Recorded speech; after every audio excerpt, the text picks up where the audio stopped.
بسم اللہ الرحمن الرحیم ان الذین آمنوا وعملوا الصالحات اولئک هم خیر البریہ صدق اللہ العظیم وصدق رسولہ النبی الکریم ان اللہ وملائکتہ یصلون علی النبی یا ایہا الذین آمنوا صلوا علیہ وسلموا تسلیما الصلاۃ والسلام علیک یا سیدی یا نبی اللہ وعلی آلک واصحابک یا حبیب اللہ۔ حمد و صلاۃ کے بعد آج یکم محرم ہے، اسلامی سال کا پہلا دن ہے۔ اسلامی سال محرم سے شروع ہوتا ہے اور ذی الحج پہ ختم ہوتا ہے۔ اس بات کا بھی ضرور خیال رکھا کریں کہ ہمارا جو اسلامی سال ہے اس کا آغاز جنوری سے نہیں ہوتا، اس کا آغاز محرم سے ہوتا ہے اور اس کا اختتام دسمبر پہ نہیں ہوتا بلکہ اس کا اختتام ذی الحج پہ ہوتا ہے۔ اسلامی سال کا آج پہلا دن ہے، یکم محرم الحرام، امیر المومنین خلیفۃ المسلمین جانشین مصطفیٰ جبل استقامت اور رسول اللہ کے دین کا بہت بڑا سپاہی حضرت عمر فاروق رضی اللہ تعالیٰ عنہ، جناب عمر کا نام صرف کام نہیں، حضرت عمر کا نام انقلاب برپا کر دیتا ہے۔ حضرت عمر کا نام کفر کے ایوانوں میں جبر، ظلم، شرک کی وادیوں میں جب حضرت عمر کا نام بھی لیا جائے تو بے ایمان کانپنا شروع ہو جاتے۔ حضرت عمر فاروق رضی اللہ تعالی عنہ، حضرت عمر معمولی شخص نہیں، معمولی آدمی نہیں۔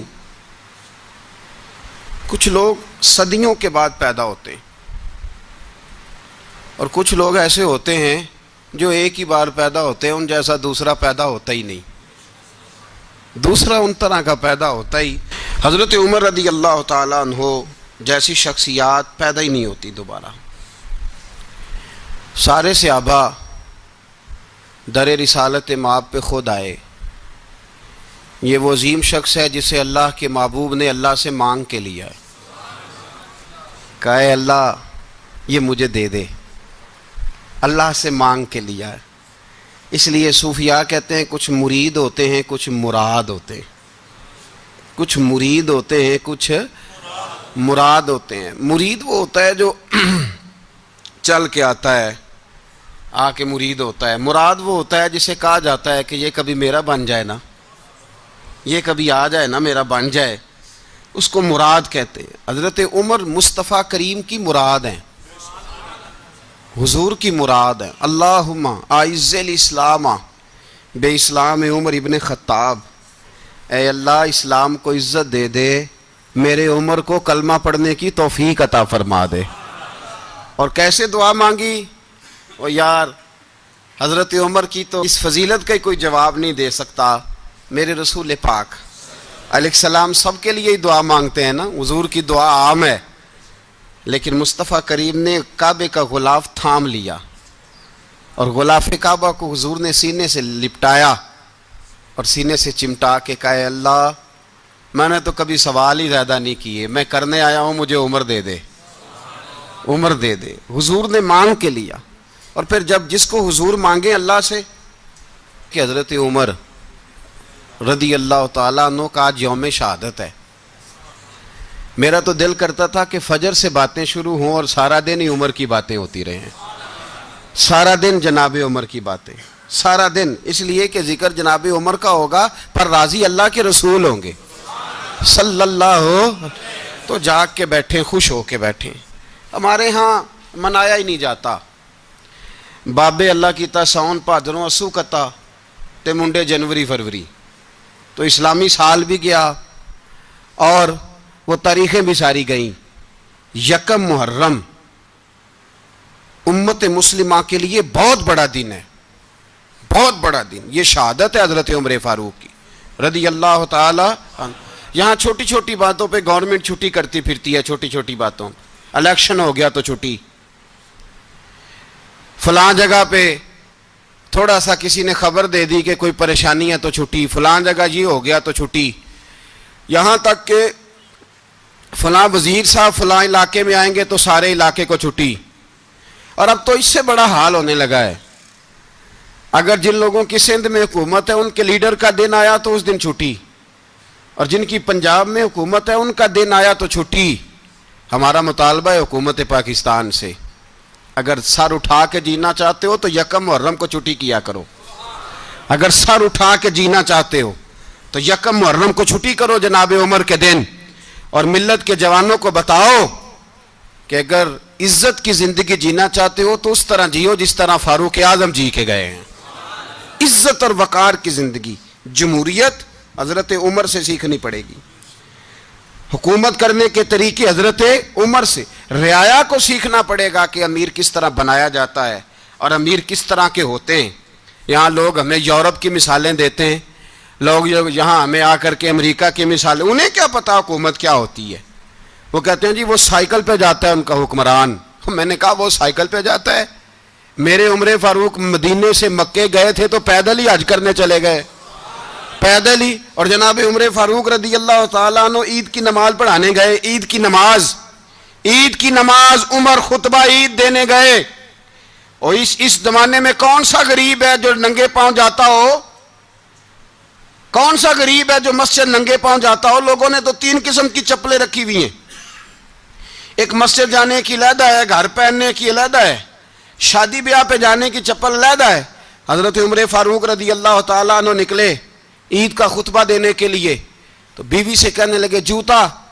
اس نے کہا صاحب اتنی دفعہ ٹوٹا ہے اب گانٹھا نہیں جا سکتا، اتنی دفعہ ٹوٹا ہے کہ اب دوبارہ پیمند نہیں لگ سکتے. تو حضرت عمر کہنے لگے چل کوئی حرج نہیں، بغیر جوتے کے ننگے پیر ہی چلتے ہیں، کوئی حرج نہیں. تو کہنے لگے لوگ کیا کہیں گے؟ فرمایا چپ کر. لوگ جس دن عمر نے یہ دیکھ لیا نا لوگ اس کے بارے میں کیا کہتے ہیں، اس دن عمر نہیں رہے گا. تو کہا پھر آپ کا نظریہ کیا ہے؟ فرمایا میرا نظریہ یہ ہے کہ رب رسول میرے بارے میں کیا کہتے ہیں. لوگوں کا کیا ہے؟ لوگ کل کسی کے بارے میں کچھ کہتے ہیں اور پرسوں کچھ کہتے ہیں. میرا نظریہ یہ ہے کہ رب رسول میرے بارے میں ننگے پیر عمر جا رہے ہیں. کون جی؟ میں بڑا ماڑا. اچھا جناب کیا غربت ہے؟ 10 قسم کے جوڑے لٹکے ہوئے ہیں کمرے میں اور پہننے کی فرصت نہیں. سویرے کیا پہننا ہے، شام کیا پہننا ہے، 15 سوٹ کٹھے استری ہو کے لانڈری والا بھیج رہا ہے. اور تو غریب ہے، تو بہت بڑا غریب ہے. اس لیے کہ غربت پیسوں کی وجہ سے نہیں ہوتی، غربت تو دل کی ہوتی ہے.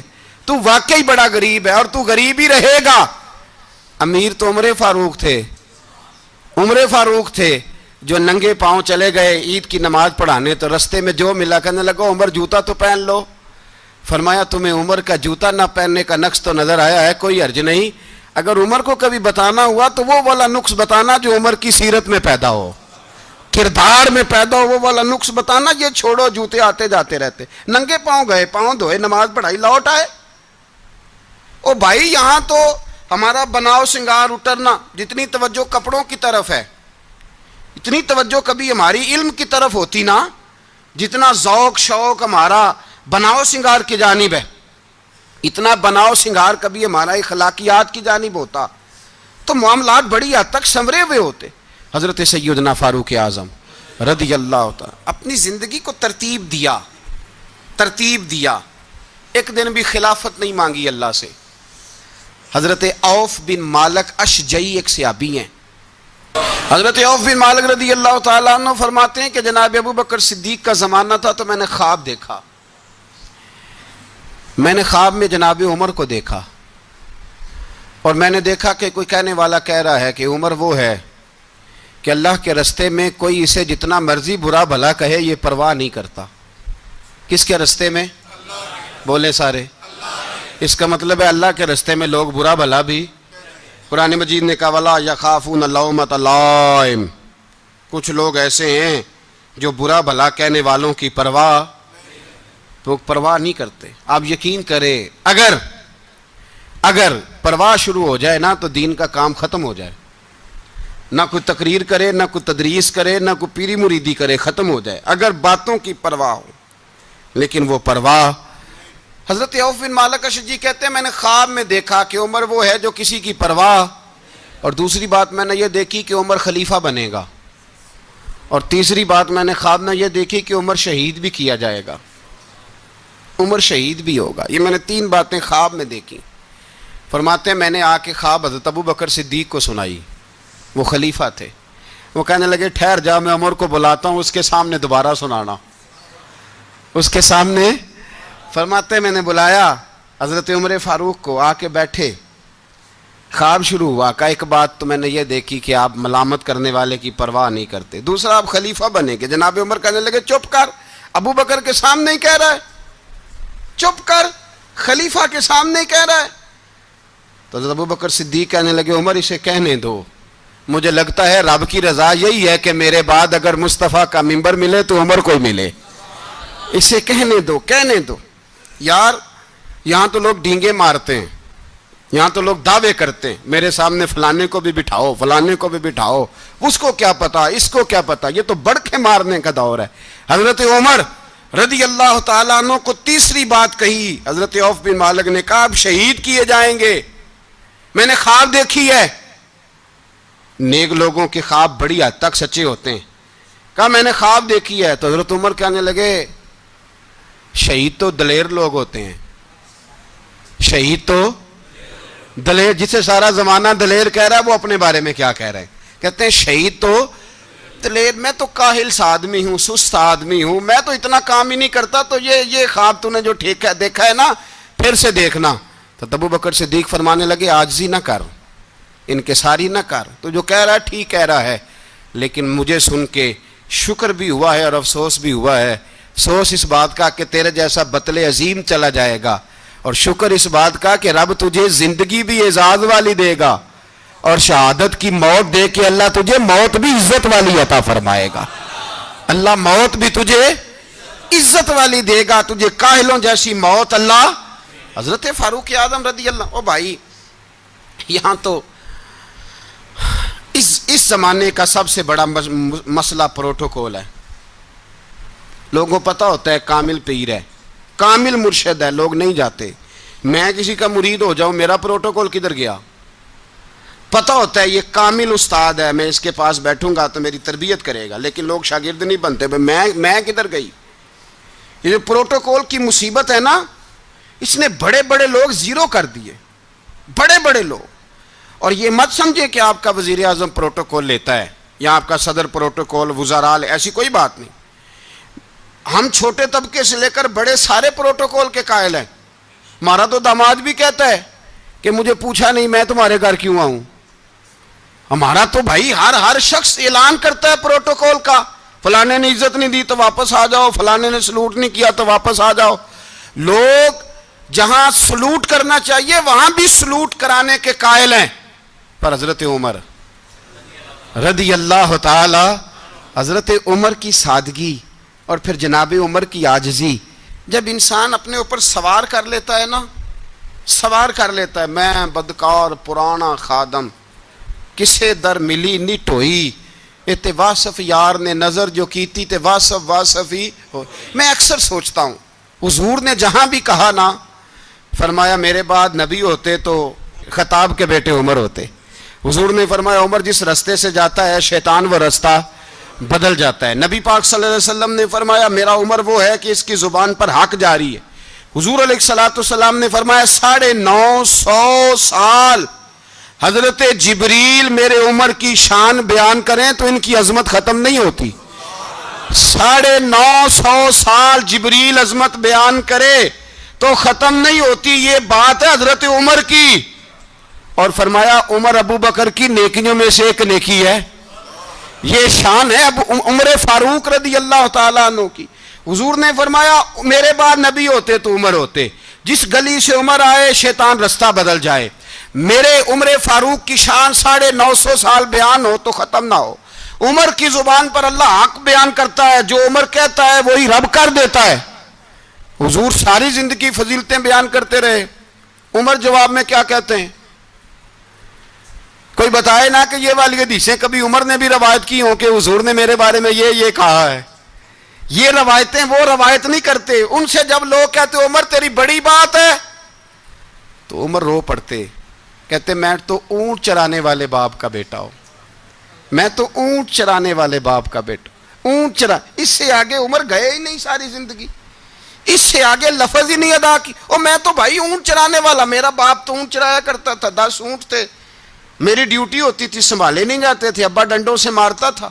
ساری زندگی عمر حج کرنے گئے، ایک خشک تنا کھجور کا عمر فاروق رضی اللہ تعالیٰ عنہ نے اس کو اپنے کلاوے میں لیا، رونے لگے۔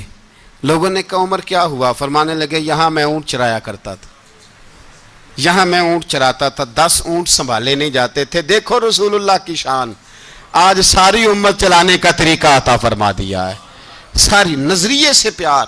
یار پیسہ کس کو برا لگتا ہے؟ آپ جس آدمی کی 50 کروڑ کی پراپرٹی ہے اس کو پوچھیں سب سے غریب، آپ کو وہی نظر آئے گا، وہ کہے گا میں ٹائٹ ہوں۔ حالات بڑے، میں کئی باری پوچھے انہوں نے، میں کہے دا ترجمہ بھی 10 چھڑو کی، ہمیں تو سمجھ نہیں آتی، اور ٹائٹ حالات کون سے ہوتے ہیں جی؟ جس آدمی کا کروڑوں میں کاروبار ہے نا، اس کو آپ چھیڑے وہ رونے لگ جائے گا، رونے۔ تو کئی میں نے ایسے دیکھے ہیں کرائے کا مکان ہے، ان سے پوچھے صاحب کیا حال ہے، تو کہتے ہیں جتنی اللہ نے شان والی زندگی ہمیں عطا کی ہے کسی کو نہیں دی ہوئی۔ اس کا مطلب ہے خوشی بھی یہی ہے اور غم بھی یہی، اندر سے خوشی ہے، اندر سے ہی۔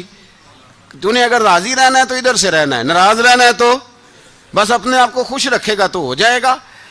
سارے صحابہ مل کے آئے، کہنے لگے عمر فاروق سے کہنا ہے نبی پاک کے زمانے میں تو ظاہراً غربت تھی، ابو بکر کے دور میں بھی غربت تھی، اب تو بڑا مال ہے، عمر سے سفارش کرو کہ عمر نیا کرتا پہنا کرے۔ ملکوں کے سفیر آتے، عمر وہی پھٹی پرانی چادر اوڑھ کے اور وہی کئی جگہ پہ پیوند لگے سوٹ پہن کے سفیروں کے سامنے بیٹھ جاتا ہے۔ عمر کو مشورہ دو، طے ہو گئی بات۔ سب نے جب مشورہ دے لیا تو سارے کہنے لگے یہ بتاؤ شیر کی مونچھ کو ہاتھ کون لگائے گا؟ کہنا کس نے ہے؟ بندہ بھی تو ڈھونڈو نا۔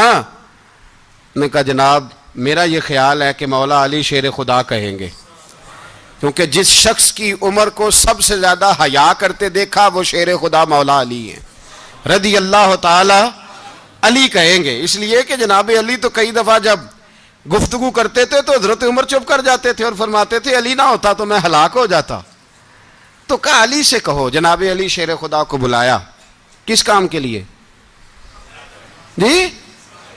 اللہ اکبر۔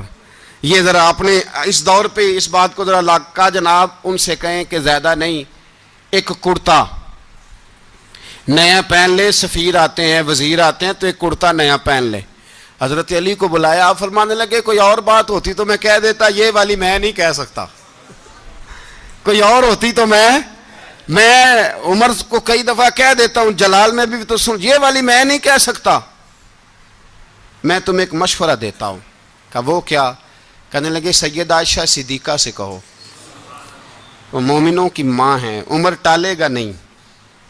اماں جی سے جا کے کہا اماں جی نیا کرتا عمر سے کہیں پہن لیں، وزیر آتے ہیں بڑے بڑے لوگ تو چلو کوئی حرج نہیں۔